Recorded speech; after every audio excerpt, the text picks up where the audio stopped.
Hola, hola, ¿cómo están? En este video vamos a dar inicio a este tema tan importante y tan amplio del VIH o virus de la inmunodeficiencia humana, recordando que su clínica habitualmente comienza en la infección aguda, ¿cierto? Con un síndrome retroviral agudo, que vamos a ver sus detalles en unos minutos más.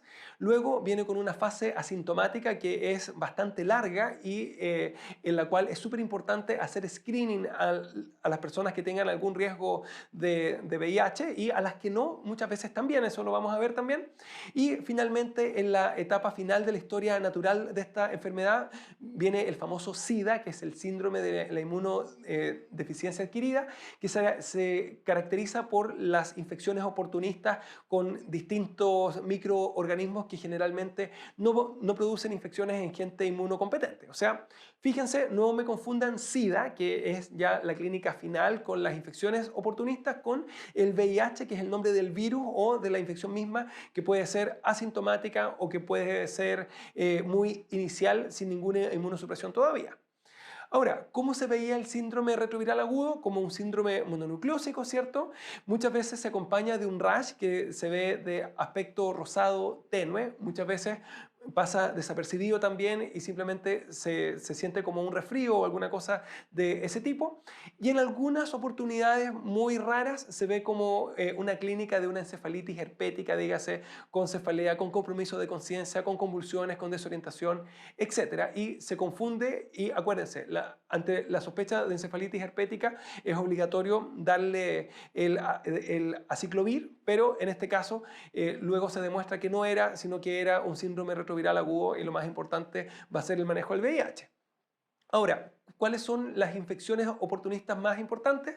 En primer lugar, la más frecuente es la candidiasis. Segundo lugar, y la más frecuente definitoria de SIDA, ¿cierto? El Pneumocystis jirovecii.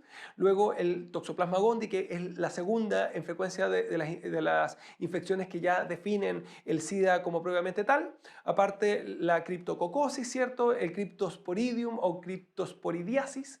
Las infecciones por micobacterias, ya sea las atípicas como el Mycobacterium avium complex o bien por la tuberculosis que puede darse con mayor frecuencia y con mayor severidad en los pacientes con VIH, etcétera, en el sentido en que no solamente se infectan con esos microorganismos, sino que con una lista gigante de otros más, los mismos microorganismos que habitualmente generan infecciones en las personas inmunocompetentes también.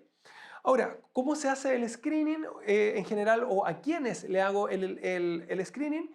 A las personas que tienen factores de riesgo, por regla general, se hace de manera anual. Alguien que tenga promiscuidad sexual o sexo con desconocidos, ¿cierto? En particular en las personas que tienen relaciones sexuales con otras personas que también tienen conductas de alto riesgo. En ese caso hay que hacer un screening todos los años como mínimo.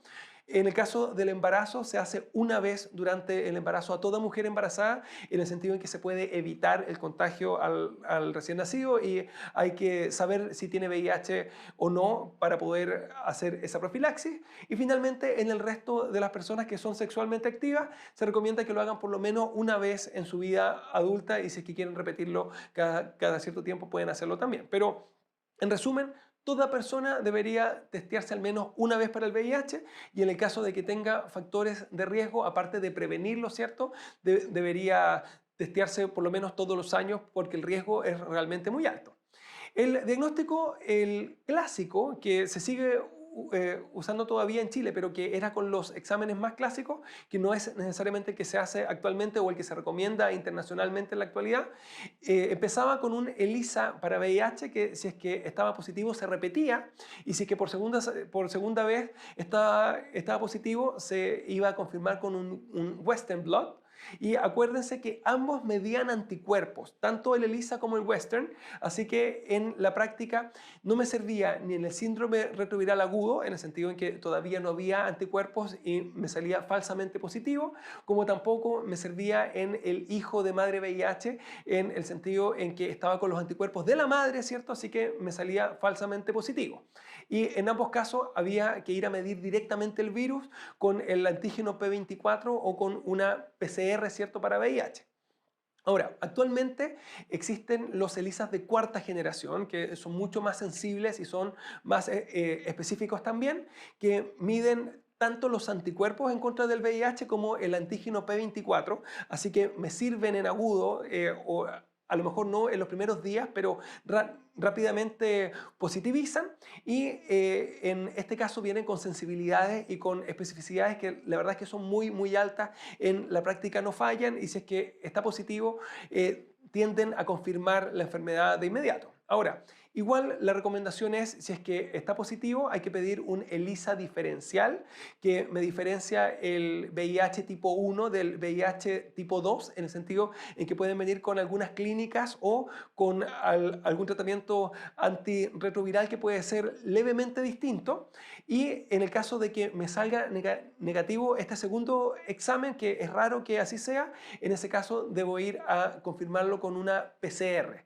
Si es que me vuelve a salir negativo, que sería rarísimo, en ese caso recién yo puedo hablar de que hay un falso positivo de la ELISA de cuarta generación. O sea, en resumen, actualmente se hace el screening y la confirmación de manera diferente con un ELISA de cuarta generación y luego con un ELISA diferencial, y habitualmente el screening, el ELISA de cuarta generación ya me confirma, y el ELISA diferencial es solamente para saber qué tipo de virus tiene, que me cambia un poco los fármacos que voy a elegir como terapia antirretroviral. Ahora, ¿sirven los autotest? Esos que se pueden hacer en la casa, ¿cierto? Y que están disponibles a veces en los consultorios o en la farmacia. Y la verdad es que no son los óptimos, pero sirven en el sentido en que es mejor que se haga el test y que sepa que está enfermo a que no se lo haga. Y aunque no son tan específicos y hay que confirmarlo siempre con el ELISA de cuarta generación y luego con el ELISA diferencial, la verdad es que tienen utilidad práctica. Repito, no son tan buenos exámenes, pero sí son muy prácticos, así que se recomienda hacerlos y entregarlos a la población igual. Finalmente, ¿cuál es el tratamiento del VIH? Sigue varias cosas. En primer lugar, educar. Hay que saber que el VIH actualmente es una enfermedad que es crónica, pero que suele no ser letal en la medida en que esté bien manejado, ¿cierto? Que hay que evitar el contagio usando el preservativo, la importancia de la terapia antirretroviral, tanto para evitar las complicaciones del mismo paciente como para evitar el contagio a las terceras personas, en el sentido en que si la carga viral se mantiene muy, muy baja, el riesgo de contagio es bajo. Y la necesidad de los controles frecuentes con el infectólogo, con los niveles de CD4 como para ver qué tan inmunodeprimido está, etc. Segundo lugar, la terapia antirretroviral, que en la actualidad se recomienda dejarlo absolutamente a todos los pacientes. Antes se hacía solamente a los que estaban en etapa de SIDA o con los CD4 que estaban muy bajos. Actualmente, en cambio, se recomienda a todo paciente VIH que ya sepa que está con esta enfermedad, debe iniciar inmediatamente su terapia antirretroviral, porque los riesgos de la terapia son menores que los riesgos del VIH, eso por un lado, y segundo lugar, porque hay que controlar la diseminación, la infección hacia las terceras personas. Pero solamente por el mismo paciente ya es mejor iniciarlo que no iniciarlo. En la práctica se puede hacer con 2 o 3 fármacos. Actualmente la mayoría de las formulaciones viene con 2 fármacos y por lo mismo es más correcto hablar de terapia antirretroviral que de triterapia, en el sentido en que la mayoría de los pacientes quedan con una biterapia, por si acaso. Se ajusta según el serotipo de VIH, dijimos que está el tipo 1 y el tipo 2, y a veces en algunos pacientes en específico hay resistencia a alguno de los fármacos y hay que cambiarlo por algún otro. La cantidad de fármacos antirretrovirales que hay son muchos, es una lista muy, muy, muy larga, así que se pueden ir ajustando y habitualmente se logra el quedarse con cargas virales indetectables en la inmensa mayoría de los pacientes, por si acaso. En tercer lugar está la profilaxis de las infecciones oportunistas. Esto depende de los niveles de CD4. Los CD4 son los linfocitos T helper y son los que me determinan el grado de inmunodepresión. En general, si es que están abajo de 200 por milímetro cúbico los CD4, ya se dispara el riesgo de infecciones por neumocistis girovechi, así que en ese caso se le deja la profilaxis primaria para neumocistis. Si está abajo de 100, se deja para toxoplasma además, recordando que suele ser con el mismo fármaco, con el cotrimoxazol para ambos microorganismos, ¿cierto? Si es que está abajo de 50, algunos recomiendan dejarle la profilaxis con acitromicina para el Mycobacterium avium complex, pero eso es algo discutible. De hecho, de las guías internacionales, la mayoría dice si no viene con algún factor de riesgo adicional, no es necesario. Ahora, en algunos casos de algunos pacientes que ya llegaron a niveles de CD4 muy bajos y que se han infectado con alguna otra enfermedad oportunista, eventualmente quedan con una profilaxis secundaria y el más importante es el criptococo, ¿cierto? Si es que está con los CD4 abajo 100, algunos dicen abajo de 200, en ese caso va a quedar con fluconazol también. Y en el caso del citomegalovirus, igualmente mientras esté abajo de 50 o algunos dicen abajo de 100 o algunos simplemente dicen dejarlo por un año, ¿cierto? Queda con el ganciclovir o con alguna otra cosa para evitar que se reactive nuevamente esta infección por citomegalovirus. ¿Qué pasa en la tuberculosis? La tuberculosis es distinta en el sentido en que no depende del CD4, sino que dependía de si es que venía con una infección latente o no. Y acuérdense que a todo paciente con VIH se le pedía un IGRA o bien un PPD, y si es que el IGRA estaba positivo o el PPD estaba arriba de 5 milímetros, en ese caso se dejaba la rifampicina más la isoniazida como el manejo de la tuberculosis latente. Como última cosa, a todo paciente VIH, además, cuando ya empieza con las infecciones oportunistas, hay que tratarle sus infecciones oportunistas según el tipo de bacteria, de parásito, de hongo o de virus que tenga. Así que eso es lo que vamos a ver en los siguientes videos y nos vemos ahí. Que estén bien.